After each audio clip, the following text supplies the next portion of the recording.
Ciência e Saúde, com Rosânia Fernandes. Muito boa tarde a todos. Estamos de volta com mais um programa Ciência e Saúde. O programa Ciência e Saúde de hoje traz como convidado a Associação Andivis, representada pelo presidente Rubem Portinha. Muito bom dia. Olá, viva. Pode nos falar então como é que foi fundada a Andivis, Associação Desportiva de Deficientes Visuais? A Associação Nacional de Desporto para Deficientes Visuais surgiu no final de 2008, na altura devido a um novo enquadramento das entidades que a nível nacional são responsáveis pelo desenvolvimento desportivo das pessoas com deficiência. Portanto, surgiram cinco associações responsáveis por 5 áreas de desporto para pessoas com deficiência.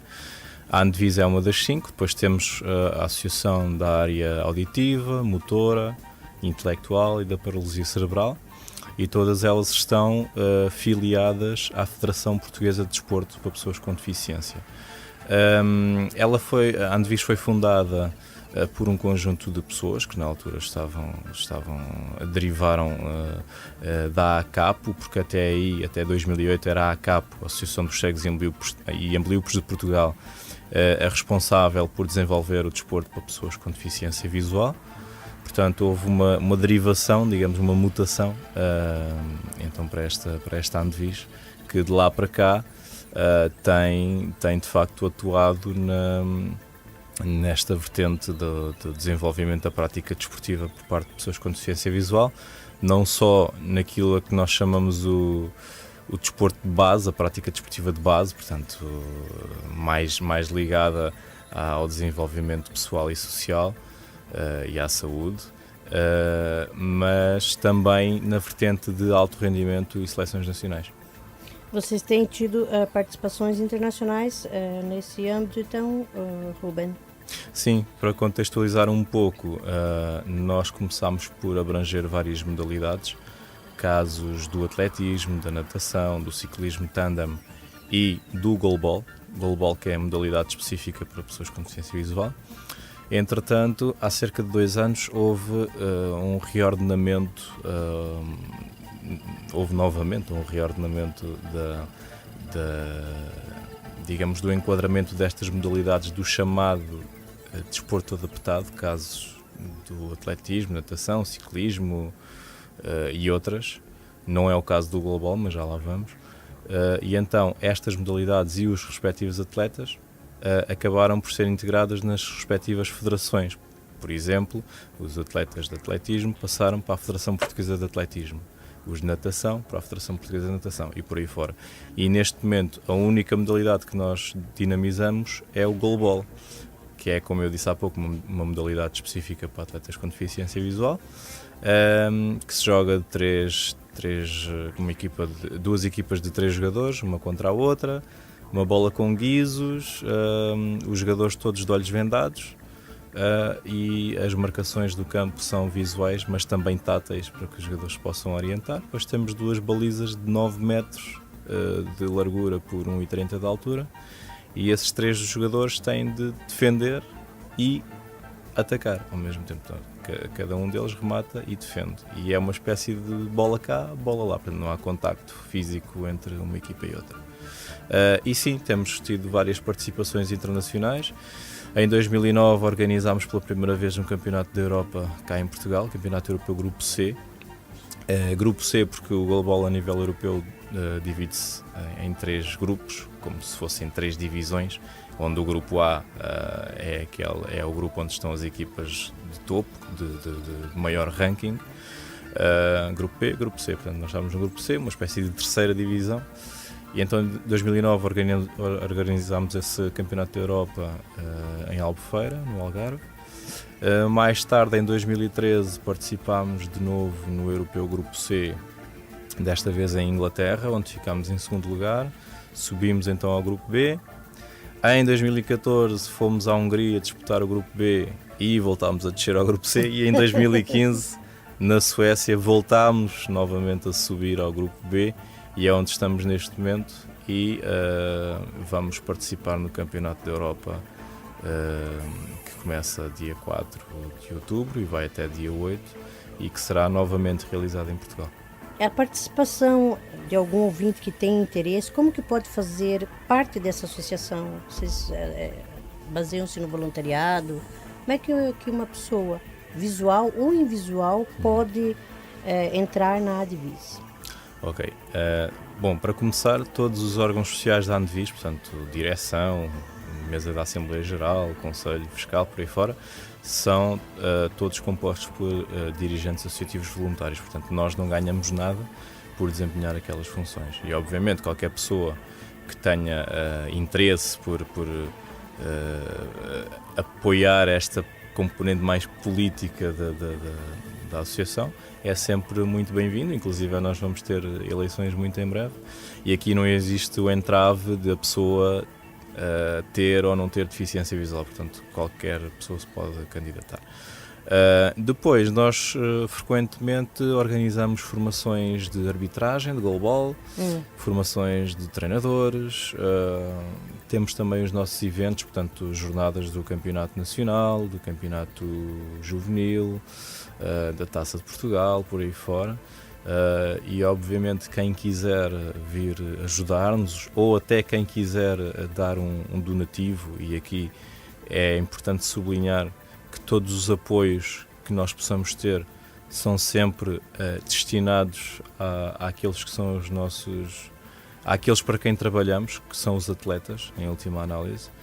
E obviamente a outros que possam aparecer. Nós também fazemos, por exemplo, várias demonstrações do goalball em escolas, em faculdades, até nas prisões já fizemos, e portanto o nosso objetivo é captar cada vez mais atletas, ir tirar as pessoas com deficiência visual de casa, pô-las a praticar desporto, nomeadamente os mais novos.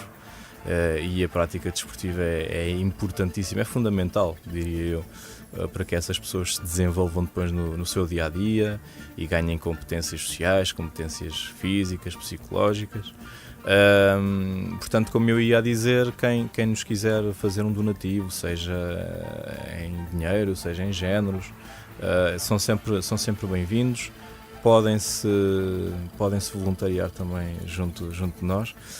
Recomendaria que nos contactassem através do e-mail geral@andvis.org.pt, Andvis ANDDVIS, portanto geral@andvis.org.pt.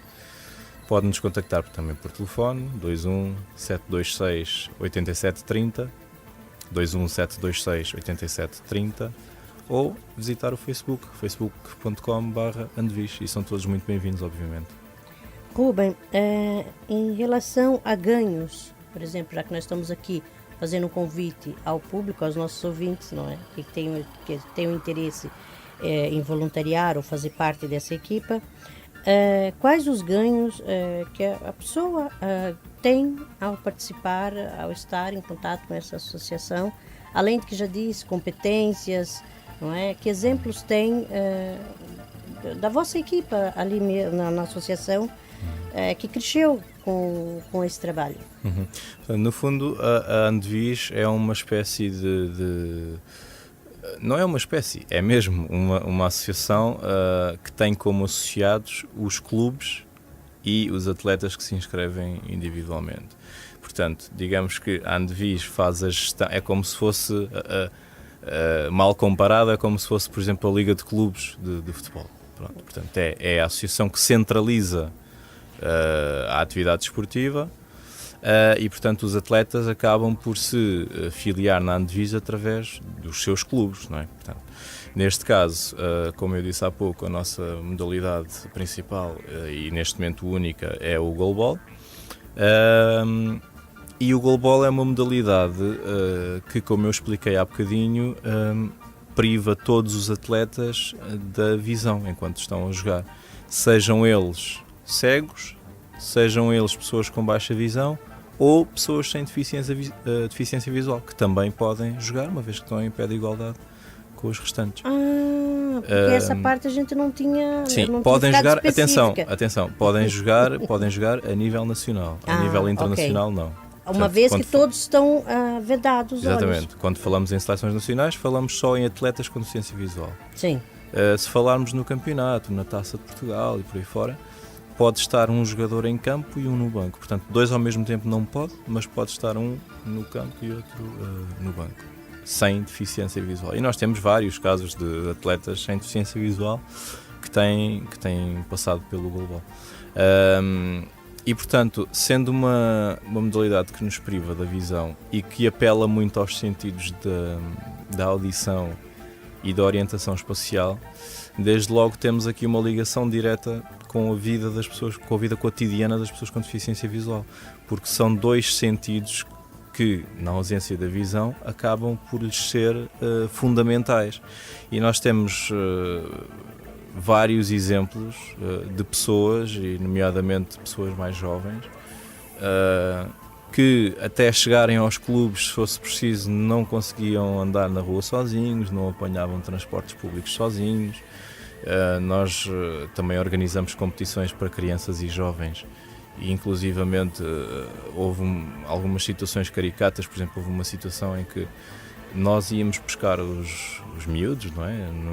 Numa carrinha, num veículo, levávamos-los até ao pavilhão, que obviamente é coberto, e trazíamos de volta depois ao ponto de partida. E havia pais desses miúdos que diziam, houve um caso específico que disse: o meu filho só vai se não estiver a chover.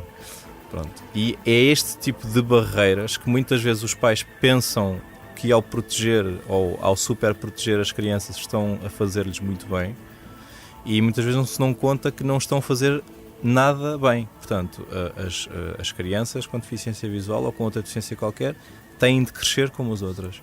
Tem de superar barreiras. Têm de superar barreiras, todos os dias. Porque mais tarde, se o pai ou a mãe lhe falharem, ele tem de se saber defender, tem de se saber virar, como se diz no Brasil, não é? E então a prática desportiva é muito importante por isto. Portanto, nós tivemos e continuamos a ter casos de pessoas que chegam ao clube, chegam à modalidade sem saber, às vezes, coisas básicas, sem se saber vestir, sem saber comer como deve ser com garfo e faca, sem saber andar na rua. E, passado uns tempos, as coisas são completamente diferentes. E eu creio que, mais do que as vitórias desportivas, e que são obviamente muito importantes, estas pequenas vitórias, as vitórias de cada um, são muito mais importantes, porque é assim que nós estamos a formar as pessoas que amanhã vão ser independentes e vão ser população ativa e vão contribuir para que o nosso país possa andar um bocadinho mais para a frente. Muito bem. Relacionado ao campeonato europeu, Rubem, para fecharmos aqui a entrevista, pode nos falar um bocadinho desse campeonato, convidar aí os ouvintes para participar? Claro que sim. Desde já convidamos todos os ouvintes para darem um saltinho.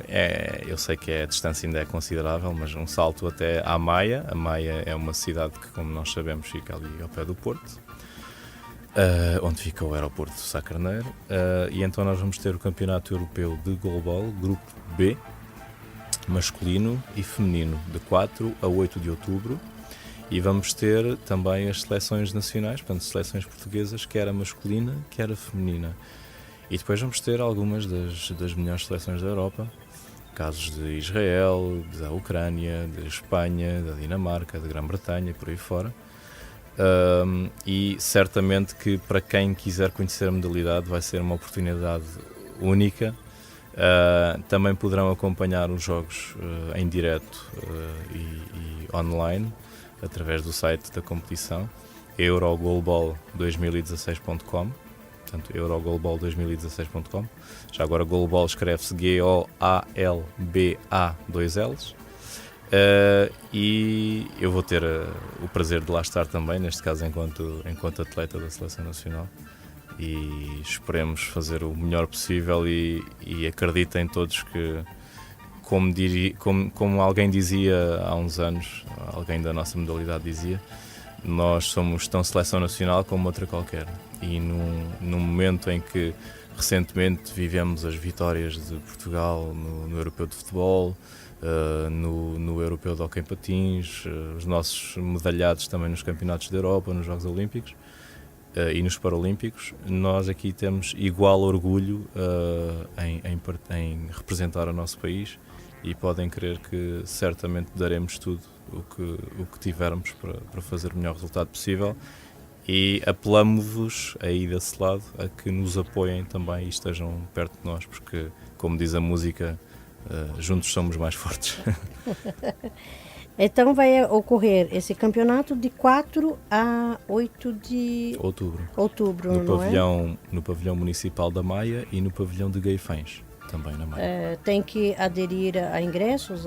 Não, entrada livre. Entrada livre. Sim. Gostaria de deixar aqui alguma palavra aos nossos ouvintes para finalizar agora a nossa entrevista, Ruben? Sim, antes de mais agradecer o convite para estar aqui e aos nossos ouvintes mais uma vez fazer o apelo para que venham ter connosco e venham falar connosco sobre a prática desportiva ou eventualmente se conhecerem casos de pessoas com deficiência visual ou que tenham perdido a visão recentemente e que precisem de ajuda.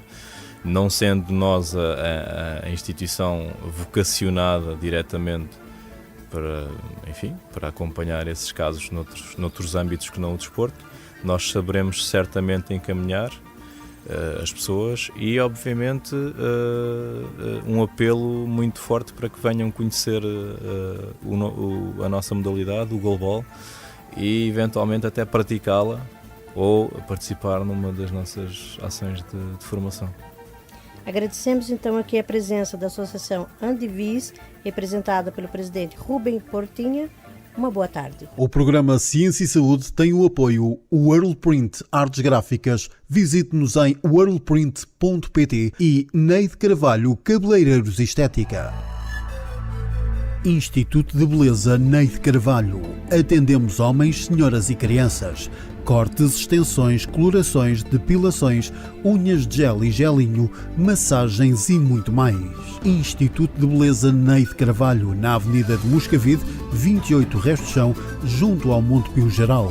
Marcações 910910903 ou 964574320. Instituto de Beleza Neide Carvalho. Realçamos a sua beleza. Ciência e Saúde. Com Rosânia Fernandes.